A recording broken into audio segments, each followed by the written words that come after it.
여러분 안녕하십니까. 강혜경, 김태열 두 분 공익 제보자 오늘 특별하게 모셨습니다. 명태균이 갑작스럽게 정치판으로 뛰어들었습니다. 저희들이 생방송으로 긴급 편성 이렇게 마련한 이유는 지금 현재 돌아가고 있는 여러 가지 상황들, 명태균이 뭔가 방향을 가지고 움직이는 것 같은데 좌충우돌 하루하루 얘기가 달라지고 있고요. 그리고 대선판 흔들기는 확실하지만 어떤 목적으로 하는지에 대해서 여러 사람들이 의문을 갖고 있습니다. 민주당 국회의원들이 만나고 있고 김소연 변호사를 또 변호사로 선임했다는 이야기가 있는데 선임계 제출은 하고 있지 않는 상황. 공익제보를 하겠다고 했는데 또 공익제보를 하는 전제조건 때문에 무산되었다. 그러면은 국회에서 법사위 긴급 현안 질의에 출석할 것이냐 말 것이냐. 그것도 출석할 수도 있다고 했다가 지금 출석을 하지 않겠다. 뭐가 뭔지 잘 모르겠습니다. 그래서 지금 이 사안을 누구보다 잘 알고 계신 공익제보자 두 분을 모시고 여러 가지 상황을 얘기해 보려고 합니다. 강혜경 공익제보자 오셨습니다. 어서 오십시오. 안녕하십니까. 오늘 오시다 고생하셨습니다. 자, 그리고 김태열 밀양연구소 명의 대표 나오셨습니다. 어서 오십시오. 네, 안녕하십니까. 방송에서 실제 두 분이 이렇게 나온 건 처음입니다. 네, 네, 네. 그렇습니다. 그렇죠. 네. 여러 군데서 이제 초대 받으셨겠지만 스픽스에서 이제 처음으로 이렇게 자리를 마련해 주셔서 진심으로 감사의 말씀드리고요. 많은 사람이 궁금해하고 있습니다. 명태균 공익제보가 맞느냐 아니냐, 공익제보를 한다면 전제조건이 무엇이어야 하느냐, 또 본인은 본인대로 전제조건을 붙이고 있어서 하나하나 이제 이렇게 좀 따져볼 텐데요. 이제 무엇보다도 오늘 이렇게 특별하게 우리가 프로그램을 마련하고 강혜경 국장이 이렇게 나오려고 결심을 했던 좀 이유에 대해서 설명을 좀 해주시죠. 지금 요 근래 들어서 지금 그 명태균 측의 그 지금 변호사이신 남상근 변호사와 그 배우자인 이승은 씨가 지금 마타도를 너무 심하게 하고 계세요. 저를 너무 공격하시고 지금 김태열 소장님 포함해서 너무 타겟으로 해서 공격적으로 지금 너무 언론 플레이를 하고 있어서 그 내용들을 좀 반박을 하고 싶은 마음에 예. 네, 출연을 하게 됐습니다. 비슷합니까? 어떻습니까? 예, 저도 같은 생각입니다. 예. 제가 웬만하면은 그냥 자기네들 입장이 좀 현재 상황이 뭐 그러니까 이해를 하려고 하는데 너무 어떤 자기들 일방적인 생각만 가지고 이렇게 어떤 뭐 언론 플레이를 하니까 이것만큼은 이제 바로 잡아야 되겠다. 사실은 명태균이 그 자기 변호사를 통해서 어떤 언론 플레이를 하는 이런 부분이 모든 국민들이 잘못하면 진짜 현재 명태균 게이트가 다시 수면으로 떠오른 상태에서 그렇게 하다 보니까 정확한 어떤 사건의 진실이 네. 허리에질 것 같기 때문에 이것만큼은 바로 잡아야 되겠다 하는 그런 생각에서 결심하게 됐습니다. 자, 명태균의 공익제보에 대해서는 뭐 저도 얘기한 적이 있고 강희경 국장도 초창기에 있는 네. 사실을 국민 앞에 소상히 밝히고 국회에 나와라 이제 이런 이야기 했지 않습니까? 네, 그렇습니다. 그래서 공익제보를 통해서 본인이 억울한 거는 좀 소명도 하지만 무엇보다도 국민들에게 진실을 알리자라는 이제 견해를 갖고 있었고 네, 네. 최근에 이제 명태균 대표가 이렇게 오락가락하는 느낌, 뭐 본인은 일관된다고 얘기하지만 전체적인 발언 내용이나 이런 걸 봤을 때 어떻게 지금 좀 느낌이 옵니까? 실제적으로 공익 제보를 하겠다 하면 본인이 뭐 그 조건이라든지 이런 게 제시가 되면 안 됩니다. 네. 일단 뭐 공익 제보를 하겠다라고 얘기를 하지 마시고 그 변호사를 통해서 있는 대로 그 내용을 그 진실대로 얘기를 해야 되는 게 맞는데 계속 뭐 생계 유지라든지 본인이 원하는 부분들 그리고 김태열 소장님 뭐 공익 제보를 취소를 해라 이런 식으로 조건을 내거는 자체는 솔직히 이거는 이해가 안 됩니다. 이해가 안 네네. 된다는 것이고. 근데 지금은 이제 그런 조건을 걸었다. 뭐 경제적 지원이나 감염과 관련된 것은 또 그런 말을 한 사실이 없다고 이제 얘기를 하기 때문에 그 주장은 제가 방송에 나와서 제가 최초로 했기 때문에 네네. 제가 이제 잘못 들었을 수도 있는데 어찌됐든 공익제보의 전제 조건이 걸려 있는 것 확인된 것은 김태일 소장님 그리고 강희경 국장님 그리고 신용환 교수님에 대해서 민주당이 공익제보를 취소하면 네. 공익제보를 하겠다고 했는데요. 공익제보와 관련해서 법률 대리인이죠. 명태균 대표의 법률 대리인 남상근 변호사가 어떤 얘기를 했는지 직접 한번 들어보시고 얘기 이어가겠습니다. 공익 제보자로 지정해 달라는 거죠. 카카오톡 내용이라든가 문자 메시지 내용들 예. 그 부분은 배경 설명이 돼야만이 이해가 되는 부분들이 많이 있습니다. 예. 그 부분 관련해 가지고 배경 설명부터 시작해서 네. 전체적인 내용을 이야기하면 아마 놀랄만한 일들이 있다. 수사 보고서 말고 일명 한금폰이라는 그 안에 있던 내용들 아니겠습니까? 그래서 그 내용들이 예. 이와 관련돼서 있고 그다음에 나중에 대선에 돌입되면 네. 그 국민의힘 대선 주자들이 있죠. 예, 예. 거기에 관해서 상세하게 설명을 하면 예. 그거 부분을 다 정리하겠다. 예. 이런 이야기가 있었습니다. 그러면 민주당에서 아무래도 한결 수월할 것이다. 예, 예. 이런 내용이었습니다. 민주당에서 이렇게 드리게 나오는데 예. 그렇다면 우리 조국 혁신당 쪽으로도 생각을 하고 있다라고 말씀을 드려놨습니다. 지금 포렌식이 다 마치지는 않았고요. 예. 두 번째 폰에 대한 포렌식을 예. 다음 주에 또 하면 아마 다음 주에는 마무리가 될 것 같습니다. 검찰은 발표 안 하죠, 이걸. 자, 이제 전 의원이 이제 뭐 지난주에 제가 남상권 변호사하고 이제 통화를 하면서 녹음을 한 것인데 일단 공익 제보를 하겠는데 이제 민주당이 좀 유리한 방향으로 할 수도 있지 않겠느냐. 그거는 이제 그 내용이 공개됨으로써 상당한 파괴력이 있을 것이다라고 이제 하고 있습니다. 자, 의도가 순수하다 아니면 정치적 목적을 확실히 가지고 있다. 이제 전에 저도 이제 저런 내용을 들으면서 민주당 쪽이나 조국혁신당 쪽 얘기를 또 공유도 하고 야, 그러면 이제 무엇을 진실로 생각하고 공개를 하고 또 무엇은 정치적 목적으로 저렇게 하는지를 또 이해를 해줘야 될까. 솔직히 좀 많이 헷갈렸습니다. 근데 지켜보면서 어땠습니까? 저런 모습을 지켜보면서. 내가 갖고 있는데 공익 제보 선정을 해줘. 이거는 정말 아닙니다. 먼저 오픈을 하고 내가 이렇게 오픈했는데 도움을 받아야 되는 거죠. 네. 먼저 오픈도 어떤 내용 갖고 있는지도 모르는데 선정하고 나서 혹시라도 이 명태균 씨가 마음이 바뀔 거라는 확신이 있거든요. 저는 말을 언제든지 이렇게 엎을 수 있는 분이라 제보를 하고 나서도 혹시라도 이제 민주당이나 뭐 조국혁신당에서 어떻게 받을지 모르겠지만 타겟이 될 수도 있습니다.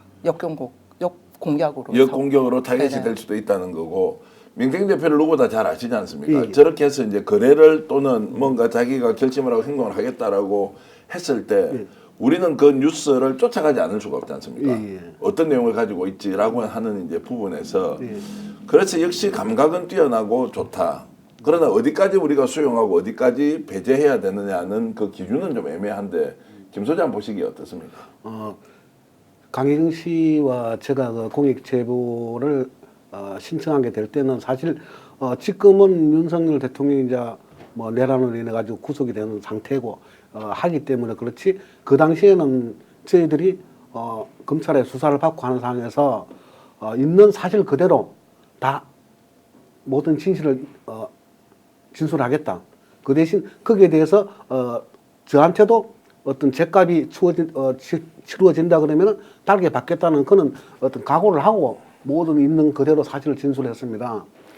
지금 명태균 씨가 공익 제보라는 그런 어떤 현재의 자기 입장을 돌파구를 마련하기 위해서 공익 제보라는 그 자체를 거론한다는 그 자체도 어떻게 보면은 좀 뭐랄까 위선이랄까 네. 그런 게 많이 느껴집니다. 왜냐하면은 명태균 씨가 자기가 모시고 있었던 그 오선 국회의원 김영선 의원한테 본인이 뭘 잘못했는지 반성을 하고 주말에 내려올 때 반성문까지 써가지고 내려오라 라고 할 만큼 오선 국회의원한테 그 정도로 막말을 하고 행위를 했단 말이에요. 그러면 현재 상황에서 자기가 공익 제보라는 그 전제하에 민주당이든 어디든 그 공익 제보를 받았을 때 그때부터는 민주당이든 국민의힘이든 힘이든 모든 어떤 정치권 자체가 명태균의 그 어떤 말에 놀아날 수 있고 잘못하면 진짜 지금부터 정치권의 대혼란을 야기하면서 자기는 자기 나름대로의 어떤 돌파구를 마련하기 위한 한 수단이 아닐까 네. 그렇게 생각합니다. 그래서 이제 정치권에서도 매우 조심스럽게 지금 접근을 하고 있고 네. 또 저도 이제 며칠 사이에 이걸 어떻게 해야 돼 바라봐야 되나 뭐 이런 생각을 하면서 이제 좀 걱정이 많이 된다라는 것. 그러나 이제 진실이 뭔지 좀 알고 싶은 마음은 여전하지만 이게 생각보다 쉽지 않겠다라고 했는데 자 명태균 씨가 이제 본격적으로 스스로 페이스북 정치를 시작했습니다. 페이스북 내용 잠깐 보실까요? 자 국힘 죽이기에 나선다라고 하면서 이제 페이스북 정치를 시작했는데 이것의 목적이 실제로 국힘을 죽이는 것이냐 아니면은 반사 이익을 민주당이 보도록 할 것이냐 아니면 여전히 이준석 의원과 가까운 관계를 유지하면서 뭔가 이준석을 밀어주려고 하는 숨은 계산을 깔고 있는 거 아니냐라는 이제 의심까지 하면서 여러분들과 함께 얘기 나누어 보겠습니다. 특검 발의에 엄청 환영한다. 공천 개입, 국민의힘 대선 경선, 정치정보 위반, 불법 여론조사, 창국가 산단. 창국가 산단은 어떤 경우에도 본인이 개입한 적이 없다고 했거든요. 지금까지. 그런데 국가산단 결정, 검사의 황금폰 증거 인명조사, 홍준표 오세훈 시장, 고소한 사건까지 모든 의혹을 특검 내용에 이제 꼭 포함시켜라. 나도 가만히 있지 않겠다. 그리고 이제 이런 내용을 본인의 페이스북에 올렸으니까 아마 이제 변호사가 받아서 제대로 이제 페이스북에 올렸겠죠. 이게 이제 어제 그저께의 일인데요. 저렇게 해놨습니다. 그리고 어저께 하나 더 나왔습니다. 보수를 위해서 내가 모든 것을 안고 가려고 했다. 누구 덕에 서울시장, 대구시장의 안전자들이 자 오세훈 서울시장, 홍준표 대구시장입니다. 면회는 못 올 망정 내가 구속되니 날 고소를 해. 떳떳하면 명태균 특검 찬성 의사를 밝혀라. 이 자들이 셋째로 국민들은 속여도 하늘을 못 속인다라고 이제 하면서 전면전을 선언했어요. 자 저렇게 한다는 것은 이제 국힘 그냥 두지 않겠다는 것이고 또 저것이 결과적으로 민주당에 유리할 것이다라고 이제 보는데 저런 공격적인 태도는 좀 냉정하고 객관적으로 어떻게 평가하세요? 일단 첫 번째 국민의힘 죽이기 예. 목적이 엄청 강하고요. 예. 그렇다 해서 더불어민주당 쪽에 이익을 주기 위해서 저렇게 게시를 했다고는 저는 생각 안 합니다. 예. 이준석을 지금도 밀고 있고 생각하고 있기 때문에 이준석을 살리기 위한 하나의 지금 판을 짜고 있는 걸로 저는 판을 짜고 생각하고 있다. 있습니다. 네네. 자 그래서 궁극적인 목적은 이준석 살리기 위한 판짝이지 네. 국힘은 죽이되 민주당을 도와주려고 하는 것은 아니다라고 절대 보십니까? 예, 맞습니다. 저도 그렇게 생각하고 있습니다. 그래요? 예. 왜냐하면 자기는 자기가 구속되기 전에 언론에 어떤 기자한테 그렇게 한 말이 있어요. 자기는 싸움에서 여태까지 지본 적이 없다. 자기는 내가 질 것 같으면 아예 싸움을 하지 않는다는 그런 말을 한 적이 있습니다. 그러고 그런 말을 또 평소에 주위에 저희들뿐만 아니고 지인들한테도 항상 그렇게 했기 때문에 지금 현재 상황에서 어떤 자기의 현 상황을 돌파를 하기 위한 어떤 그 모멘텀을 만들기 위해서 이렇게 정치권의 어떤 판을 흔드는 것 같습니다. 자 그렇게 예. 그래서 저기에 정치권이 어떤 자기의 당의 어떤 이익이 올 걸로 받을 걸로 생각해가지고 잘못하면은 국민의힘이든 민주당이든 모든 정치권 자체가 명태균 한 사람의 다시 놀아나는 그런 상황이 올 걸로 왜냐면 옆에서 지켜봤던 그 여러 가지 정황들로 그렇게 느껴지고 있습니다. 댓글로 많은 분들이 의견 주고 계시는데 지금 이제 계산이 몸에 밴 사람이다라고 하시고 그리고 명태균 사기꾼에게 놀아나질 말길 바란다 한지영님 이런 말씀 주셨고요. 그리고 마음 하나님께서는 정계환 대표 스픽스 명태균 설득하시려고 너무 애쓰신 거 압니다만 그만하십시오 이렇게 해서 이제 저에 대해서도 비판 의견 요즘 명태균 쪽에서 제가 비판 의견을 지금 듣고 있는데 명태 블랙홀에 빠지면 안 됩니다. 그리고 준석이 살리기가 맞다 안드로메다님 이런 말씀 주셨고요. 그래서 저희들이 오늘 여러분들께 처음으로 공개하는 육성 녹음이 있는데요. 지금 명태균이 지금 움직이고 있는 모든 것의 최종 결론은 땡땡땡이다. 그 땡땡땡이 민주당이나 이재명이 아니라 바로 이준석이다. 라고 하는 내용으로 이미 2023년입니다. 2024년 4월 달에 총선이 있었지 않습니까? 그 이전으로 돌아갑니다. 2023년 10월 11월 경에 사실상 이준석이 새로운 당을 만들기 위해서 또는 무소속으로 대구에 출마하거나 서울 농원에 출마하기 위해서 치밀하게 계획을 세우고 그리고 명태균을 통해서 여론조사를 공짜 여론조사를 진행했다. 그 돈을 마련하는데 상당히 애를 먹고 돈을 구해 오기까지 했는데 공짜 여론조사를 받았는데 그 시점에는 두 가지를 명태균이 합니다. 첫 번째는 김영선의 재선, 그러니까 5선이죠. 5선 국회의원을 6선으로 만들기 위해서 하는 작업 하나와 동시에 이준석의 신당 또는 이준석의 무소속 출마를 위해서 뭔가 계획을 세우고 구체적으로 활동을 했다라는 두 가지가 병행이 되고 있고요. 그게 2024년 총선 공천 과정에서 자, 홍매화 사건 여러분 한번 기억을 더듬어 봐주시면 좋겠습니다. 하동에 있는 한 칠불사라는 절에 가서 홍매화를 가지고 아예 다 폭로해버리고 국힘 망하게 하고 개혁신당을 중심으로 새로운 정당 만들어 보자라는 작업들이 있었죠. 그 흔적을 여러분들 알 수 있는 이준석을 위한 여론조사를 지시한 녹취 최초로 여러분들께 공개하겠습니다. 그 내가 오늘 그 입금시키라 할 테니까 네, 그 오후에 가서 만나고 내가 정리하고 네, 그 설문지 좀 하나 좀 짜줘요. 첫 번째는 네, 그 오세훈 서울시장이 네, 서울시 시정을 잘 운영하고 있는가 네, 그거하고 그 다음에 이준석이하고 그 김영 누구지 그 있어요 거기 지역 국회의원 네, 예 하고 차기 그 국회의원 선거 네, 네, 예 누가 더 적합하다 생각하느냐 네, 예 적합하다 생각하느냐 지지하느냐 네, 예뭐 그럼 그 다음에 이제 대통령 네, 오세훈이 그 다음에 이준석이 그 다음에 대통령 네, 대통령은 질문이 대통령이 지금 하고 있는 그 분야별로 있죠. 외교 무슨 뭐 여러 가지 있잖아요. 네, 네. 어떤 분야를 가장 더 잘하고 있다고 생각하느냐. 네, 그렇게 물어보면 되지 않을까? 정당하고. 알겠습니다. 예, 여러 개 할 거 없이.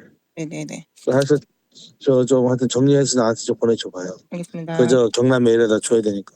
네, 네, 그저 폴리는 얘기했죠? 네, 알겠습니다. 예. 네, 자, 저 부분은 이제 조금 이제 상세히 제가 질문을 드리겠습니다. 일단 돈 받았습니까? 안 받았습니까? 일단 돈은 받았지만 명태균이 어떻게 구해오는지는 그 경로는 정확하게. 자, 그러면 그 당시에 이준석 전 대표 네, 그리고 이준석 정치인이 돈을 직접 줬다라는 증거가 있습니까? 없습니까? 없습니다. 현재로는. 공짜 여론조사 했을 가능성이 높죠. 네, 맞습니다. 그러면 저 공짜 여론조사는 지금까지 알려진 바로는 당대표 경선 당시에 네, 그게 네. 2023년 6월 9일 이럴 겁니다. 4월 7일 서울시장 선거고 6월 11일 뭐 2021년. 2021년 예. 6월. 그때는 공짜 여론조사를 했다고 지금 몇 차례 한 4차례에서 6차례 정도 됩니까? 당대표 선거는 일단 자체조사 한 번, 예. 공표조사 한 번. 예, 그 두 번을 해줬고 네네네. 그리고 이준석 지금 현 의원에 대해서는 저 시점에 이제 여론조사를 공짜로 해주고 노원에 출마할 것이냐 무소속으로 갈 거냐 말 거냐 이제 했다는 거죠. 네, 맞습니다. 공표조사로. 공표조사를 네네. 몇 번을 했습니까? 네 번입니다. 네 번을 했고 네. 그리고 그 돈을 공표조사를 한다는 것은 기록에 중앙선관위 다 다 남아있기 올라 때문에 있습니다. 네네. 돈을 받고 해줘야 되는 거 아닌가요? 맞습니다. 의뢰자가 그러면 언론사면 경남 메일이 나오고 또 뭐 어디가 나왔다라고 하면 그쪽에서 돈을 내지 않았을 거 아닙니까? 그렇죠. 이제 돈을 구해 와서 예. 이제 대납을 하는. 대납을 했다. 네. 자, 그렇게 이제 했다는 것은 이준석은 이 부분에 대해서 이렇다 저렇다 지금 현재 얘기하는 게 없죠. 네, 없습니다. 오늘 이제 처음 이제 밝히는 내용이고. 밝히는 내용이고. 네. 자, 그래서 이제 민태균 대표 같은 경우는 이준석을 대통령으로 좀 만들자 또는 차차기 대통령이다 이제 이런 계획을 가지고 있었지 않습니까? 예. 저 같은 경우는 이제 21년도 이준석 당대표 만들 때 그러고 대통령 22년도 대통령 선거 끝나고 6월 1일 날 김영선 그 보궐선거 되고 이제 그 이후에는 제가 김영선과 명태균하고 모든 게 단절됐습니다. 그 네. 이후에는. 근데 단절됐더라도 그 미래한국연구소의 어떤 벌금이라든지 어떤 채무라든지 그런 거는 저한테 모든 것을 다 떠넘기고 현 상황은 모든 걸 나한테 단절시키고 그렇게 상황됐기 때문에 그 이후에 일어났던 일은 제가 구체적으로 내용을 잘 알고 있지는 못합니다. 예. 어쨌든 이제 노원에 출마하는 것을 대비해서 그 당시에 노원에 출마할 거냐 아니면 대구의 동구 뭐 갑을 그리고 대구 수성구에 출마할 것인지에 대해서 이제 여러 가지로 이제 이준석 관련된 조사를 이제 했다는 것이고 그 준비한 신가 하나만 더 들어보겠습니다. 이제 노원에 좀 신경을 더 써야 된다고 하면서 실제로 여론을 좀 더 유리하도록 만들라는 지시를 실제로는 이루어지지 않았죠. PNR이 그렇죠. 그 얘기를 공표 들었을 조사라. 리가 없으니까 그런 것까지 이제 지시를 했는데 그거를 해주면 이준석이 신당을 만들었을 때 뭔가 상당한 외주 용역을 줄 수도 있겠다라는 말까지 했는데 그것도 여러분 직접 한번 들어보시겠습니다. 네, 그저 PNR 빨리 정리하고 네, 그저 현금 박수니까 좀 깎아달라고 그래. 그저 계속 해야 돼. 그리고 저 알겠습니다. 뭐야? 네, 업체, 야, 그리고 저 이준석이 이번에 돌아가는 거 이준석이 좀 신경 좀 쓰라 그래. 네, 어? 알겠습니다. 그럼 이준석 신당에서 다 지한테 몰아주기라고. 네, 아 알겠습니다. 농담 아니고 네, 네, 그저 다 그 내 아는 그거잖아. 네, 김동 네, 네, 그 이준석 신당 네, 네, 다 몰아주기라고 네, 신당 박스라 그래. 알겠습니다. 네. 자, 이것도 이제 좀 확인해 보겠습니다. 그러면 저 시점이 2023년도 2024년 4월 달에 총선이 있단 말이에요. 네네. 그 시점에 이미 이준석 신당을 만드는데 적극적으로 명태균이 나섰다. 맞습니다. 실제로 나섰다는 거 나섰습니다. 아니에요? 네네. 그러면서 또 김건희와 계속 통화를 하면서는 김영선 공천 부탁을 두 번째 또 하고 그렇죠. 육선 되기 위한 그리고 공천을 윤상현하고도 계속 통화를 하고 네. 뭐 이제 이런저런 상황으로 봤을 때 완전히 명태균이가 그 시점에 이중 플레이를 했다. 이렇게 지금 우리가 보면 됩니까? 네네. 그렇게 보시면 맞습니다. 예, 그러면은 그때 이제 줄타기를 했던 것은 결국 윤한홍을 비롯한 친윤들이 밀어내서 그런가요? 아니면 정말로 이준석하고 아예 딴 살림을 차려서 한번 가보겠다라고 했던 건가요? 일단 말하기로는 윤핵관들이 밀어내기가 엄청 심했었습니다. 예. 그렇기 때문에 이제 나중 이제 이준석을 같이 동행을 해서 하나의 창당을 만들어서 다른 걸 이제 꿈꾼 거죠. 예, 예. 자, 그렇게 이제 됐던 것이고. 그러면 결국 명태균과 관련해서 저희들이 이제 처음으로 여러분들께 확인시켜 드리는 것은 저희 기준으로는 처음인데 2023년도 말에 이미 개혁신당, 근데 그때 이름은 개혁신당이 아니었습니다. 그쵸. 이준석 신당을 만드는 쪽과 여전히 국힘 내에서 활동하는 두 가지가 섞여 있었고, 자, 그런 것들을 보면 명태균이 결국 윤석열을 만들고 나서 뭔가 본인 뜻대로 국정 운영에 개입을 했다가 예. 이제 수가 틀렸죠. 그러고 나서는 바로 이준석 신당 쪽으로 가겠다라고 하면서 계속 이렇게 상황을 확인해보는 이런 과정들을 거쳤다. 예, 예. 그렇게 지금 명태균이 그렇게 하는 행위 자체들이 지금 명태균이가 공익 제보를 공익 제보라는 그걸 가지고 현재 상황을 자기 어떤 입장을 돌파구로 마련하고 어떤 새로운 정치권에 자기가 어떤 중심에 서서 이제 물론 몸은 구치소 안에 있지만은 어떤 정치적인 헤게모니를 가지고 판을 흔들려고 대선판을 하는 것 같습니다. 그렇죠. 이제 그 시점에도 이미 국힘 중심으로 총선을 치르는 것이 아니라 개혁신당이라는 그 당시 이름은 없었지만 만들어서 신당으로 해보겠다는 거고. 자, 그리고 이제 여러분들이 굉장히 중요한 녹취를 들어보실 텐데요. 이 시점에 김건희와 통화를 하고 김영선 부탁을 했다는 것도 2023년도 11월 달에 녹음된 내용을 저희들이 찾아냈습니다. 그것도 이제 조금 이따 들려드릴 텐데요. 일단 이준석을 위해서 얼마나 열심히 했는지 명태균이 오세훈 이준석 대통령 해줘야 좋아하지 뭐 이제 이런 내용이 있는데 이것도 직접 한번 들어보시면서 얼마나 이준석과 가깝게 이렇게 뭔가를 도모했는지를 확인할 수 있습니다. 한번 들어보시겠습니다. 카톡 보내줬죠. 그 설문지 바꾸라는 말씀이신 거죠? 예, 설문지 네네네. 그 포맷으로 좀 하지. 알겠습니다. 수정해서 예, 보내드리겠습니다. 그 중요한 거는 이준석이에요. 네네네. 그 다음에 저 오세훈이 이준석이 대통령이라면 좋겠는데. 알겠습니다. 네네. 네, 오세훈이가 시장이니까. 네, 그 다음에 국회의원 물어보고. 네, 그 다음에 대통령 물어보고. 네, 알겠습니다. 네, 그렇게 해서 그하고 그 다음에 거기 대통령 뭐 이렇게 막 물어보는 거 있잖아요. 네, 그 다음에 소득 수준이고 뭐 이렇게 다 물어보잖아. 네, 그 포맷을 그래 하나 만들어 갖고 네네네. 전국으로 계속 돌리면 되잖아. 알겠습니다. 네. 네. 그래서 필요한 사람들 해주면 돼. 저를 네네. 고마워하지. 음, 그거 한번 짜봐요. 예. 알겠습니다. 예. 그러니까 필요한 사람들한테 해주면 좋아하지. 이제 이 말은 결국 공짜로 해주면서 뭔가 정치적 영향력을 확장시키고 나중에 이제 그 이익은 다른 걸로 받을 수 있다라고 이제 생각을 했던 것이고요. 네.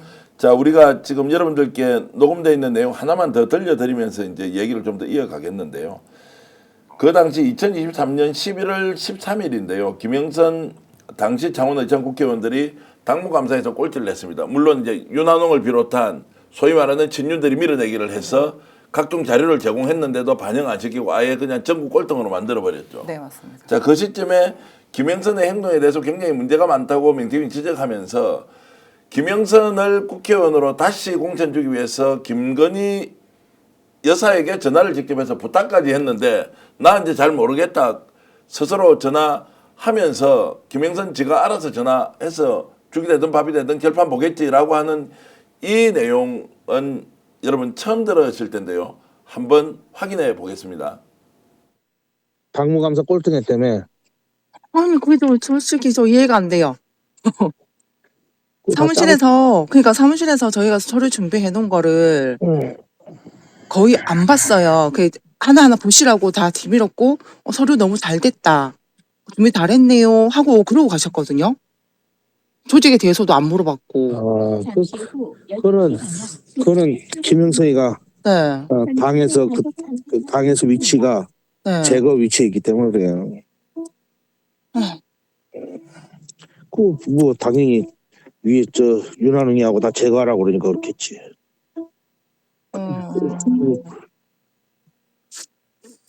돈 몇 푼이 뭐 내보다 더 중요하니까 자기가 알아서 갔지. 뭐 돈으로 떼어갔지. 바보 짓을 말라 해. 그런 바보 짓. 내가 여사한테 그 연락했어요. 그 김영선이한테도 여사한테 연락하라고 내가 해놨으니까. 네. 그래 해놨는데 뭐 자기가 알아서 갔지. 내가 마지막 도와주는 거야. 여사한테 내가 구구절절하게 그래서 텍스트로 더 문자로 보냈어. 그래서 여사가 도와줄 건데 네. 지가 마지막 도와주는 거야 내가. 자, 이제 여사한테 직접 전화를 했다는 말은 했고 그리고 텍스트로도 보냈다. 그 뒤에 혹시 다른 얘기 들은 게 있습니까? 이제 이 내용을 보면 2023년도 11월 달에 김건희에게 전화를 해서 김영선 부탁을 했다는 것이고 그리고 부탁을 했으니까 김영선 너가 직접 김건희한테 연락해서 네 부탁하라. 그러면 지금까지 우리가 이제 총선이 2022년도지 않습니까? 2024년도. 2024년도 대선 때 이제 보궐선거 할 때는 지금까지 나와있던 김건희가 개입해서 줬다. 공천 줬다. 2022년도 6월 달이죠. 대선이 있었고 6월 달에 이제 지방선거에 보궐선거가 있어요. 그때는 이제 김건희가 확실히 줬다라는 것은 증거가 많이 나왔는데 네네네. 2024년도 그러니까 작년이죠. 4월 달에 네, 맞습니다. 총선을 앞두고 네. 로비를 했느냐 안 했느냐 절대로 한 적도 없고 아니다. 그런데 지금 명태균 저 얘기를 보면 2024년도에도 김건희한테 전화를 했다는 거 아니에요. 네, 맞습니다. 그리고 텍스트를 보내고 이것은 김건희와 직접 김영선이 통화를 하라고 하는 것까지 조언을 해줬다는 내용이면 네. 2024년도에도 김건희한테 부탁을 했다는 것이 일종의 간접 증거는 충분히 되는 거 아니에요. 그 2024년도에 명태균 씨가 저한테 통화했던 내용을 보면 2월 달로 저는 기억을 하는데 김건희 씨가 이제 김영선 공천을 이제 못 주겠다는 식으로 이제 힘들다. 이제 본인이 힘이 없다라고 얘기를 하니까 명태균 씨가 협박을 했대요. 정확한 협박 내용은 얘기를 안 했지만은 내가 이렇게 협박범처럼 살아야 되나? 윤 대통령하고 김건희 여사한테도 내가 협박을 했다. 김영선 공천 때문에 이렇게 통화했던 내용이 있거든요. 그걸 봤을 때는 분명 김건희 씨한테 전화를 했었고 공천 부탁을 했었고 네. 그게 이제 본인이 생각했던 대로 공천이 안 됐고 그러니까 지금 오히려 개혁신당을 차려서 그쵸. 이준석을 통해서 자 김영선을 거기 비례대표 1번을 주고 싶은데 네. 그거는 성사가 안 되니까 뒤에 3번으로 받아라 또는 3번은 안 받는다라고 하는 일까지 이제 자연스럽게 이어지는 것이니 명태균의 이정 플레이가 그대로 이제 확인되는 장면이다. 저는 그렇게 보는데요. 예. 저 시점 같은 경우에는 사실 제가 그 김영선 의원 사무실에 관계를 하지 않았기 때문에 구체적인 내용은 모르지만은 추후에 여러 가지 어떤 추론을 했을 때 충분하게 그렇게 보여진다라고 생각하고 있습니다. 자, 그렇게 했고. 자, 제가 이제 오늘 이걸 정말로 중요한 시점에 발견하지 못하고 녹음 내용을 정리하다가 이 내용을 확인한 뒤에는 지금 현재 명태균의 행동을 우리가 어떻게 봐야 할 것이냐. 2023년도 말의 명태균의 행동과 그리고 방향의 이중적인 태도. 어느 날 지금 감옥에 가고 난 뒤에 공익제보를 하겠다고 제안을 하고 그 뒤에 지금 이루어지는 일련의 상황과 과정을 우리가 어떻게 이해를 해야 하느냐. 명태균 대표가 공익제보로 갈 수도 있고 또 공익제보를 하지 않고 오늘처럼 자기 정치를 계속 가져갈 수 있지만 그 이중적 태도에 대해서는 우리가 알고 가면은 훨씬 더 상황 하나하나를 이해하기가 쉽다는 것 때문에 여러분들께 이 내용을 알려드리는 거고요. 그리고 김영선 의원 같은 경우는 지금도 감옥에서 계속 본인은 부인의 부인을 거듭하고 네, 있잖아요. 맞습니다. 그리고 오히려 강희경 국장을 지금 범죄자다라고 하면서 명태균도 범죄자라고 네, 하기도 네. 하고 네. 이성은 지금 부인하고도 제가 참 통화를 하면서 안타깝고 굉장히 불편한 게 많은데 여전히 이제 두 분은 사기행명범이다 이제 이렇게 확신하고 있는 부분까지 있어서 이제 진짜 오늘 방송에서 시시비비는 좀 가려드려야 되겠다는 생각이 일단 듭니다. 자, 그러면 지금까지 봤던 영상은 명태균이 뭔가 이중적 태도를 취하고 있는 것 지금 조심해서 잘 살펴야 한다는 것이고 강희경 국장이 지금 오해를 받고 있는 사기횡령범과 관련해서는 네. 어떤 내용으로 이 사람들이 사기횡령범으로 계속 주장을 하고 있습니까? 남성건 변호사조차도 네. 강희경 국장 지술이 바뀌었기 때문에 사기횡령에 대해서 본인이 인정한 것도 있다라는 식으로 얘기를 하더라고요. 인정을 했는지 제가 그거는 예. 모르겠고요. 제가 그 제보자 E 알파벳 E에서 이제 스픽스에 나와서 강혜경이라는 이름을 밝히고 얼굴을 밝혔던 이유가 명태균, 김영선 씨가 먼저 언론 플레이를 했던 게 강혜경은 사기 횡령범이다. 네. 그러면서 사기 횡령범의 말을 왜 듣는데 하면서 언론 플레이를 엄청 심하게 했었어요. 근데 그 부분들이 그 다 김영선하고 명태균과 관련돼 있는 돈 부분들이에요. 돈 문제가 다 얽히고 설키고 돼 있어서 이거는 이제 재판부에서 결정을 할 문제지만은 그 명태균하고 김영선하고 저하고의 설명에 다 문제라 저는 제가 없어요라고 얘기를 한 적이 한 번도 없습니다. 네. 이분들하고 정확하게 아는 내용들을 저 혼자서 좀 네가 다 범죄자야. 우리는 아무것도 몰랐어. 너 혼자 다 했잖아. 하고 지금 주장을 하는 부분도 있습니다. 그리고 김영선 씨가 저한테 지시를 했던 부분이 있고 명태균 씨가 또 지시를 했던 부분이라 이거는 정확하게 재판부에서 CCTV를 가려야 되는 부분입니다. 네. 네네. 자, 그래서 제가 김규현 변호사한테 직접 전화를 해서 지금 뭐 말이 바뀌었다 또는 뭐 횡령 제가 여전히 있다라고 이제 주장하는 부분에 저도 이해를 잘못해서 혹시 수사 기록에 그런 내용이 있습니까라고 김규현 변호사한테 물어보니까 자기도 그 내용이 뭔지를 잘 모르겠다고 하더라고요. 예. 그래서 이제 김규현 변호사가 어떻게 답변하는지 직접 제가 녹음을 했는데 한번 들어보시겠습니다. 전혀 근거가 없어요. 말이 바뀌었다는 거는 전혀 근거가 없고 강혜연 씨 말을 바꾸는 사실이 전혀 없고요. 네.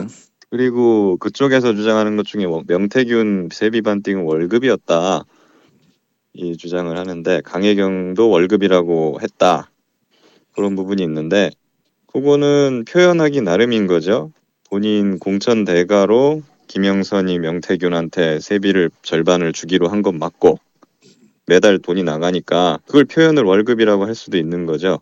저도 잘 모르겠어요. 그건 본인 무죄 받으려고 그러는 거 아닐까요? 결국에는. 무죄가 됩니까 그 사람이? 안 되죠. 물론 이제 몇 가지 법리적으로 쟁점은 있어요. 그 사람이 뭐 무죄를 받을 가능성이 0%라는 건 아닌데 네. 그렇다고 해가지고 뭐 무죄가 나오더라도 강혜경 진술 신빙성 이런 걸로 나올 가능성은 없고 그거 아닙니다. 그러니까요. 하여튼 뭐 그런 부분 같은 경우에는 뭐 그걸로 지금 고발도 당했잖아요 저희가. 예.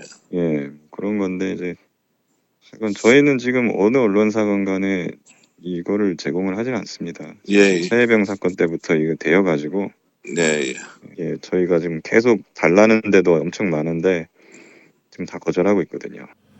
그 철저하게 이제 정보는 관리하고 있다는 것이고 뭐 저도 제가 뭐 수사 기록이나 수사 내용에 대해서 전혀 듣지를 못하고 있는 것이고 다만 지금 이제 강혜경 씨를 계속 바깥에서 공격하고 있는 부분이 법리적으로 논쟁이 되느냐 아니냐의 질문에 대해서는 김규현 변호사는 뭐 절대 그런 거 없다. 진술이 바뀐 게 없다. 다만 진술 내용에 해석을 달리하는 부분이 있지만 그것이 죄의 유무죄에 대한 판단은 최종적으로 판사가 할 일이지 왜 그 네, 주장하는 것 자체가 진술을 바뀌었다라고 하는 것이냐 이제 이런 게 있고 지금 이제 김태현 소장님도 지금 오해를 받고 있는 부분이 있죠. 이제 예, 예. 1억 2천만 예, 예. 원으로 처음에 진술을 했다가 마지막에 2억 4천이었다라고 하면서 예, 예. 자 진술 바뀐 거 아니냐. 그 돈 다 누가 떼먹었나 뭐 이렇게 하면서 공격을 하고 있더라고요. 예, 예, 그 부분도 좀 설명해 주시죠. 그 부분은 제가 이야기하겠습니다.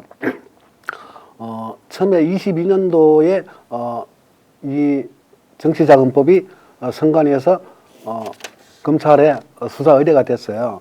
그래서 수사 의뢰가 되다 보니까 그 당시에 두 후보자들이 각각 6천만 원씩 돈이 차용을 하고 돌려받았다. 그래서 23년도 선관위와 검찰에 조사받을 때 그분들이 미래한국연구소의 그 김태열 소장한테 6천만 원이 자기들이 돈을 빌려주고 본 후보가 안 됐기 때문에 6천만 원씩 각각 돌려받았다라고 네. 그렇게 진술을 하고 그 진술 내용을 진술을 하자고 서로 사실을 맞춘 거죠. 예, 맞추고 자기들도 검찰에서 수사관의 질문에 이 질문에 이렇게 대답하고 했다는 메모장을 각각 저한테 줬어요. 예. 그게 6천만 원짜리이기 때문에 자기들은 이제 채권 채무가 다 소멸됐다. 그렇게 진술을 다 했기 때문에 김태수 소장도 검찰에 가면은 그렇게 진술하면 된다라고 해가지고 제가 24년도 3월인가 초에 갔을 때 그 메모장을 바탕으로 가지고 이제 그 후보들을 보호해 주려고 6천만 원씩 각각 6천만 원씩 차용을 했고 그 6천만 원에 대해서 돌려줬다. 그 차용 돈을 빌릴 때의 어떤 목적은 뭐 어떻게 했냐. 그래서 그분들이 본 후보가 되면은 뭐 홍보물도 만들어주고 여론조사도 하고 뭐 차량 선거용 차량에 대해서도 어떤 저희들이 제공하고 그리고 나서 어떤 계산은 차감하는 걸로 그런 조건 하에서 이제 6천만 원을 각각 차용을 했고 그래서 돈을 빌려줬기 때문에 채권 채무가 다 소멸됐다라고 저도 검찰에 진술을 했어요. 그리고 난 다음에 이 사건이 9월 5일 날 본격적으로 폭로가 되면서 상황이 이제 심각하게 돌아가는데 정확하게 10월 15일 날 군수 후보자가 저한테 전화가 왔습니다. 네. 상황이 지금 어떻게 되냐. 그래서 대구에서 한번 만나자 해가지고 가가지고 그 두 후보자를 같이 만났습니다. 만났을 때 그날이 16일 날 만났는데 그때도 자기들이 이제 이 사건이 다시 자기들이 검찰에서 부르거나 했을 때 지난번에 검찰에서 진술한 것처럼 그렇게 진술하면은 뭐 문제가 없을 것 같다라고 그렇게 이야기를 하더라고요. 그래서 저도 그 당시만 해도 그러면 알겠다고 그렇게 이야기를 하고 집에 돌아왔는데 그날 저에게 우연찮게 10월 16일 날 저에게 한 10시경 돼서 민주당의 어느 의원님이 저한테 전화가 왔어요. 전화가 와서 이제 구체적인 걸 묻더라고요. 사실관계를 확인한 예. 전화를 받았는데 예. 이제 거기에서는 이제 예. 그때까지도 저는 사실 그 후보자들을 왜 그날 낮에 그 후보자들하고 같이 만난 게 있기 때문에 6천만 원에 대해서 6천만 원씩 각각 빌려가지고 돌려줬다. 이제 그렇게 전화를 하고 그 다음 날 17일 날 어느 언론사인지 모르겠지만은 기사가 명태균이 강혜경한테 지시를 하면서 A 후보, B 후보, C 후보들한테 내일부터 면밀 조사를 하는데 면밀 조사를 하고 그 결과를 윤석열 후보한테 보고하기로 했다. 그래서 돈이 모자라면은 김 소장한테 보내서 받아가지고 그렇게 진행을 하라라고 했던 그 녹음이 나온 거예요. 네. 그때까지만 해도 저는 녹음이라는 게 있었는지도 몰랐는 상태이기 때문에 그래서 이게 상황이 쉽게 이게 정리될 수 있는 부분이 아니고 있는 사실 그대로 모든 걸 밝혀야 되겠다라고 마음을 먹고 있었고 그리고 10월 25일 날 검찰에서 저한테 압수수색을 나왔습니다. 압수수색을 나와가지고 제가 그 후보자들이 저한테 말맞추기용 메모 6천만 원짜리 메모에 대해서 그걸 준 거를 검찰에 제가 압수물로 이미 제출하고 제가 또 그 전에 사용하던 휴대폰까지도 이미 제출하고 그날 25일 날 당일날 바로 제가 검찰에 가서 3일 동안 조사를 받았어요. 1차적으로 3일 동안 조사를 받으면서 제가 그때부터 여태까지 지난번에 검찰에서 조사받고 했던 부분에 대해서는 좀 거짓이 많이 있었다. 근데 지금부터는 모든 사실을 있는 그대로 진술하겠다. 그리고 거기에 대해서 내가 책값을 받을 수 있는 부분은 감수하고 모든 있는 사실 그대로 모든 걸 진술하겠다라고 하면서 대통령과 명태균, 김건희와 명태균 또 통화 내역 모든 여러 가지 여론조사 관계 있었던 부분들을 그대로 다 진술을 다 했습니다. 그리고 그래서 제가 이제 좀 정리를 하면 결국에는 처음에는 6,6천씩 받아서 도합 1억 2천이라고 했는데 실제로는 이제 받은 돈이 2억 4천이었고 기록으로 남아 있는 게 2억 2,700이었고 이거를 이제 보도가 되고 언론에서 폭로가 되는 과정에서 진실을 고백해야 되겠다라고 마음 먹고 있는 그대로 다 했는데 이게 이제 진술이 바뀌었는데 그 진술이 바뀐 이유가 뭐냐 그리고 그 차익이 뭐 한 1억 2천 정도 나는데 그거 그냥 개인이 착보한 거 아니냐 이제라고 하면서 이렇게 공격해 들어오는 것이다 이제 이렇게 정리를 좀 하면 되겠습니까? 예, 맞습니다. 예, 제가 이제 이 부분은 좀 정돈을 좀 해야 되는 이유가 어쨌든 최초 진술과 실제로 이 사건이 본격적으로 폭로되고 수사가 추가적으로 진행되는 과정에서 진실이 하나하나는 이제 밝혀졌는데 이것이 앞뒤로 말을 바꾼 거 아니냐. 그래서 이게 범죄 혐의가 분명하다라는 방식으로 이제 몰고 가고 있다는 걸 여러분께 말씀을 드리는 거고요. 명태균 대표가 지금 현재 이제 국회 출석을 하겠다 하지 않겠다 또는 공익 제보를 하겠다 하지 않겠다라고 이제 이렇게 왔다 갔다 하는 것. 네. 그건 어떤 이유가 있다고 보면 됩니까? 저는 자신이 없어서 자신이 온다는 것 없다. 같습니다. 예. 네, 정말 본인이 당당하게 앞에 나서서 얘기를 할 자세가 됐다 하면은 조건부 없이 내 나갈게 하고 나와야 됩니다. 네. 내 건강 상태가 어떻다, 뭐 이래서 안 된다, 저래서 안 된다가 아니라. 그래서 지금 정치적 거래를 할 게 아니고 실제적 진실을 좀 밝히는 쪽으로 나오면은 훨씬 더 본인에게도 유리할 것 같은데 어떻습니까? 이렇게 이제 하는 것이 지난번에도 지금 쭉 명태균 씨가 해왔던 과정들을 보면 다 실패한 거 아닌가요? 황금본도 그렇고 그 앞에 그 개인이 쓰던 PC도 다 이렇게 찾아가서 포렌식 내용이 나왔고 그리고 수사 보고서 형태로 또 봉기욱 기자가 뉴스타파에서 이제 폭로를 했고 이런 걸 보면 지금 이제 명태균 대표가 하고 있는 이 거래 방식이 성공할 가능성이 높다 아니다 어떻게 보십니까? 제가 구체적인 건 모르겠지만 지금 명태균 씨의 어떤 변호인이 남상근 변호사 외에 한 분이 더 있는 걸로 여 변호사가 여 있고요. 변호사가 예. 그래서 시중에 다 이야기 들으니까 여 변호사는 이준석이 붙여준 변호사다라고 대외적으로 많이 알려졌더라고요. 뭐 또 그분한테 제가 이제 예. 그 확인해 보니까 그건 아니다라고 그건 이제 해서 이건 이준석과 관계 없다고 어쨌든 얘기를 하고 있었는데 어찌 됐든 예.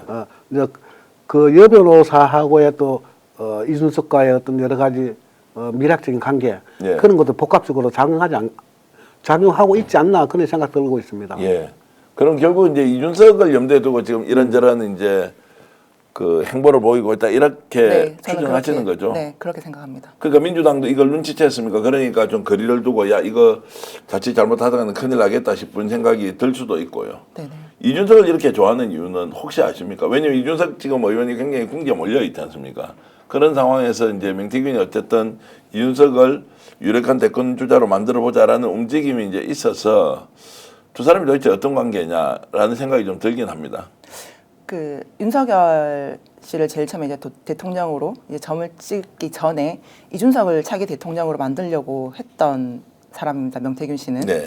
그리고 이제 이준석을 당대표로 만들고 나서 약속이 됐지 않았을까요? 일단 저 개인적으로 생각할 때는 그 약속을 지키기 위해서 이준석을 끝까지 보호를 하려고 하는 것 같고 네. 차기 대통령을 만들고자 하는 거를 지금 옥중에서도 노력을 하는 것 같습니다. 잘 될 것 같습니까? 안 될 것 같습니다. 안 됐으면 좋겠습니다. 저는. 안 됐으면 좋겠다는 거는 이제 바람이고 실제로 이제 될지 안 될지는 평론가들이 이제 분석을 하는데 이런 방식으로 하면 이준석 의원에게 도움은 됩니까? 예를 들어서 아사리 다 까고 누구한테 공짜로 해줬는데 이 사람은 더 잘못됐고 이 사람은 조금 잘못됐고 이 사람은 아예 덜 잘못됐다라는 방식으로 구분을 해주는 게 바라보는 사람이 좀 더 판단하기가 쉬울 텐데 이 지금 누가 보더라도 이준석 좀 키워주겠다고 하는 것이 얼마나 도움이 되겠냐고 일단 질문을 하면 이 명태균이 지금도 왜 이런 방식으로 하고 있는지 제가 좀 이해를 잘 못하겠다 이런 말씀을 좀 드리는 겁니다. 어떻습니까? 아까도 제가 말씀드렸지만은 명태균이가 이렇게 함으로써 어떤 그 몸은 그 영의 몸이 되어 있지만은 정치판에 공익 제보라는 그 어떤 돌파구를 자기 어떤 현재 상황에 모면하기 위해서 돌파구를 마련하는 그 디딤돌이 공익 제보라는 그 제도를 이용해서 처음에 이 타이틀에서 뭐 국민의힘을 죽이고 어떤 민주당에 대해서 어떤 이익을 주기 위한 어떤 공익 제보 성격이 있다라고 말하는데 제가 봐서는 민주당을 국민의힘에 죽이고 민주당에 이익 준다. 그거 자체도 어떤 공익으로서는 가치가 없는 거죠. 뭐 충분히 동의하고요. 광직 TV님께서 명태균은 여전히 머리 굴리고 있어요. 국회의원도 유튜버도 이자에게 놀아나서는 안 됩니다. 이제 명태균과 연결은 그만해도 됩니다. 때가 되어 스스로 진실을 밝히지 않으면 안 되겠다고 명태균 스스로 느껴야 합니다. 이 말씀 주셨고요. 남 변호사님 명시에게 전해주세요. 본인의 가족을 살리는 길은 오직 하나. 전 대표와 손잡고 고개 숙이고 국민 앞에 나오세요. 그 이후 국민에게 맡기시면 당신 가족은 살 수 있습니다. 전 대표를 믿어보세요. 이런 박종호님의 말씀도 있는데 이거 전혀 예상하지 못하고 읽었는데 제 이름이 나와서 박종호 선생님 이렇게 긍정적으로 평가해 주셔서 고마운데요. 그러니까 인간적 관계 때문에 명태균의 공익 제보를 해보려고 했고 강혜경 국장도 여기에서 뭐 한번 밝히셔도 될 게 실제로 면회까지 한번 가서 공익 제보 하자고 이렇게 제안하려고 했죠. 하려고 했었습니다. 예. 근데 너무 안에서 저를 계속 공격을 하고 예. 있고 계속 저한테 이제 죄를 덮으려고 좀 하는 걸 봤을 때는 제가 가서 공익 제보 하세요라고 이렇게 권유를 하는 게 맞나라는 생각도 들고 처음에 이제 방송 나와서는 국회에 나와서 진실을 얘기해 주세요. 얘기해달라 명 대표님 우리 과거에 이런 네네. 인연을 가지고서 해주세요라고 맞습니다. 호소를 하기도 했고요. 또 어느 시점에는 비공개로 변호사 통해서 명 대표한테 직접 면회까지 한번 가서 지금 이렇게 하지 말고 정말 국민들 앞에 진실을 밝히자라고 제안을 하려고 했는데 네, 맞습니다. 사실 오늘 이 자리도 워낙 바깥에서 공격을 좀 얼토당토 안 한 방식으로 하고 있고 네. 또 여전히 제가 하는 이 말도 뭐 저는 요즘 듣는 이야기가 뭐 시청자 여러분 아시겠지만 제가 이제 사기꾼 그리고 양아치 뭐 이런 표현을 제가 듣고 있어서 야 이거 정말로 명 대표한테 가지고 있는 저희 기본적인 신뢰가 이런 수준이었나라는 것인데 저는 딱 하나입니다. 하나가 진실이 뭔지 국민들에게 알리는 것보다 더 큰 일이 있겠느냐. 그리고 그것이 유불리에 대한 것들로 가면은 결국 국민들이 판단할 것이다. 민심이 판단하고 여론이 판단하는 것을 왜 우리가 재단해서 이건 이래서 유리하다 저래서 불리하다라고 할 게 아니다. 그 사실 요즘은 저도 욕을 엄청 먹고 있거든요. 쓸데없이 나서가지고 왜 스픽스 이미지만 훼손시키는 거 아니냐. 거기다가 원래 강국장도 공익제보 그리고 김태열 소장님도 공익제보하는 과정에서 논의를 했지만 결국 그 순수한 의도도 이제 명태균에게 놀아남으로써 공익제보자 두 사람한테 피해 주는 거 아니냐. 뭐 이제 이런 이야기. 신용환 교수 같은 경우는 신 교수는 차라리 내 공익제보 안 할게. 그럼 명태균 너 공익제보 해라. 저도 같은 마음입니다. 예? 저도 같은 마음입니다. 공익제보 안 되죠. 네. 예. 본인이 소원한다잖아요. 강혜경 공익제보 취소해라. 예. 취소할 의향이 취소를 해줄지는 모르겠지만, 예. 네.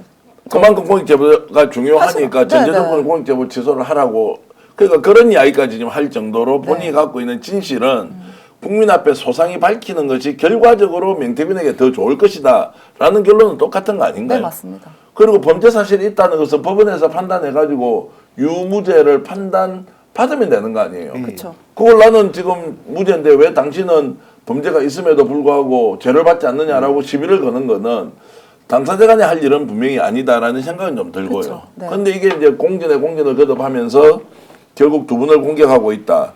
또 하나는 뭐냐면 명태균에게 저는 시간이 많이 없다. 지금 이성은 씨 부인도 보고 계실 테고 남상권 변호사는 인간적 신뢰를 가지고 저하고 통화를 하지만 명태균은 뭐 감옥에 있는데 볼 수 있겠습니까만 진짜 판단 잘해야 한다. 지금도 이게 계산과 거래를 통해서 내가 좀 더 유리한 고지에 올라서겠다고 하는 이 방식이 첫 번째 먹힐 것이냐. 두 번째 받아줄 때가 생각보다 많지 않을 것이다. 세 번째는 그러나 저러나 특검으로 가면 알아서 수사가 다 이루어지는 것인데 왜 지금도 본인이 주도할 수 있다고 생각하고 있느냐. 그러니까 오해하는 사람들이 오해를 풀 수가 없는 거고 맞습니다. 오히려 그 문제 제기를 하면 명태균은 양아치다 사기꾼이다 다 범죄자 옹호하고 있다 너희들끼리 짜고 치는 거 아니냐라고 이제 폄훼를 해버리니까 접근할 길이 없다라는 생각은 사실 좀 듭니다. 네네. 너무 오해를 많이 하고 있고요. 특히나 그 배우자 같은 경우는 예. 오히려 저하고 이렇게 대면해서 얘기를 한번 했으면 좋겠습니다. 이승은 실제로 씨랑. 이제 배우자인 이성은 씨하고 서로 아는 사이고. 근데 너무 그러니까 어떻게 보면 이분도 좀 안 됐긴 안 된 마음은 부분이 아프죠. 있습니다. 네. 근데 너무 저를 SNS나 이 그 언론사 쪽에 기자분들한테도 전화를 해서 강혜경 사기꾼 행정범인데 왜 출연시키냐라는 항의를 직접적으로 한다는 얘기가 계속 들려요. 그 또한 이승은 씨 범죄입니다. 예. 맞지 않습니까? 그래도 뭐 사기꾼 행위 보면 괜찮네요. 뭐 양아치라고는. 아니 그래서 저하고 뭐 이렇게 나누는 대화가 카톡 주고받으면 또 페이스북에 다 올려놓더라고요. 그렇죠. 네. 그래서 참 많은 사람들이 정교한 저자가 굉장히 이중적인 태도를 보이는 사람이겠다라고 예단과 편견을 가질 수도 있겠다 싶은데 어찌됐든 지금 오늘 이 방송을 통해서 여러분들께 우리가 옳다 바르다 뭐 이런 이야기 드리고 싶지 않습니다. 당사자는 저희들 공익제보자로서 충분히 보호하고 있고 이분들이 갖고 계신 생각은 여전히 유효하고 다만 그 과정에서 명태균 의원이 끝까지 공익제보가 되길 바랐는데 그것이 잘 되지 않는다. 정치권도 휘둘리지 않는다. 그런데 이런저런 자료를 다시 보니까 결국 이준석과 관련된 내용으로 이준석의 정치적 미래를 위해서 명태균이 마지막까지 나름대로 기획을 하고 있다라는 생각을 지울 수 없어서 오늘 이 방송을 했다는 것이고요. 요즘 근데 어떻게 지내십니까? 잘 지내십니까? 생계 유지는 좀 하시나요? 아직까지 특별하게 지금 뭘 진행하고 있는 건 없고요. 왜냐하면 내일 모레 다음 주 또 월요일 날 공판 준비길이 잡혀 있고 네. 아마 3월 달부터는 매주에 재판을 하는 걸로 변호사님한테 그렇게 이야기를 들었기 때문에 그래서 지금 지역에서도 어떤 여러 가지 상황 저에 대해서 모든 게 알려지다 보니까 어떤 뭘 특별하게 지금 하려고 하더라도 쉽지 않더라고요. 그래서 빨리 이 사건 자체가 모든 게 좀 종결되고 예. 어떤 나에 대해서 어떤 죄가 있다 그러면 거기에 대해서 어떤 죄값도 모든 게 치르고 뭔가 해야 되지 않겠느냐 그렇게 하다 보니까 조금 힘든 상황이 계속되고 있습니다. 자, 힘든 상황 제가 잘 알고 있고 요즘 강희경 국장은 제일 힘든 게 어떤 거예요? 솔직하게. 일단 지난주까지만 해도 거의 은둔 생활했습니다. 딱 은둔 집에만 생활, 예. 있었고 밖에 안 나왔었는데 지금 이제 고소 고발건으로 해서 저를 계속 이제 부르기 시작했어요. 그러니까 검찰 조사는 지금 일단 수도비 된 상태고 경찰청에서 참고인 조사, 피고 고발인 조사가 지금 어떤 계속 게 어떤 겁니까 지금? 일단 어제는 그 더불어민주당 쪽에서 이제 오세훈 시장을 예. 고발한 건에 대해서 참고인 조사를 참고인으로 받으러 조사를, 예. 경찰청에 와서 조사를 받고 예. 내려갔었고 그리고 이제 다음 주부터는 이제 뭐 원희룡이 저 고소했던 거 명예훼손으로 하고 했던 거. 네 그리고 이제 조은희 건, 박형준 건 이제 계속 이제 이어져 있습니다. 야, 그 참 진짜 보통 일이 아니고 공익 제보했는데 이제 그것이 마치 자신의 생각과 다르다는 것 때문에 고소 고발이 많이 돼 있고 이제 어쨌든 견뎌내는 것은 월급 받고 하는 일이 아니니까 아니, 경제적으로 상당히 이제 힘들고 어려우실 거라고 생각하고요. 네. 근데 제가 이제 공개적으로 여러분들께 한 말씀을 드리겠습니다. 이 사건을 결국 공익 제보함으로써 윤석열 탄핵 그리고 내란 이것이 촉발됐다는 거 객관적으로 다 인정되는 것이고 지금은 좀 이제 잊혀져 가고 있지만 이 명태균 게이트가 없었으면 대한민국이 어떻게 됐겠느냐라는 것. 그러나 여전히 김건희는 건재하고 있다. 윤석열 탄핵 그리고 내란 사건에 대한 수사는 진행되지만 김건희는 여전히 배후에서 뭔가 기획과 조정을 하고 있다는 의심을 저희들이 가지고 있고 그런 증언들이 계속 나오고 있습니다. 어찌됐든 스픽스는 지금 강희경 국장 그리고 김태일 소장과 관련된 내용을 계속 이렇게 추적해서 볼 거고요. 좀 더 인간적인 부분에 대해서는 따로 방송을 한번 기획해서 정말로 어려운 분들 좀 도와드리자라는 것은 제가 이미 이 방송을 시작하는 시점부터 계속 생각을 했는데 그때 되면 저희들이 공개적으로 여러분들께 도움을 좀 요청할 것이고요.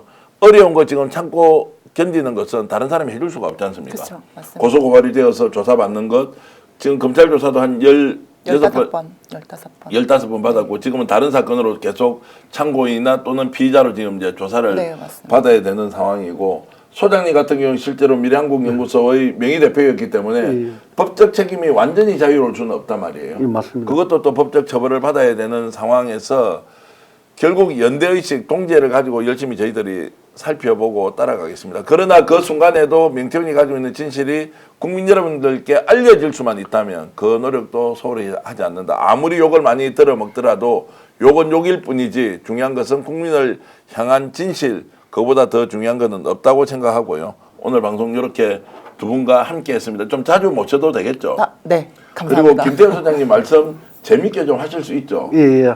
다음에 웃기면서 이렇게 얘기도 하고 이렇게 좀 하시죠, 이제, 이제는. 예, 이제 좀 정서적으로고 좀 마음이 좀 안정을 많이 찾고 하다 보니까 그래서 이제 편하게 네.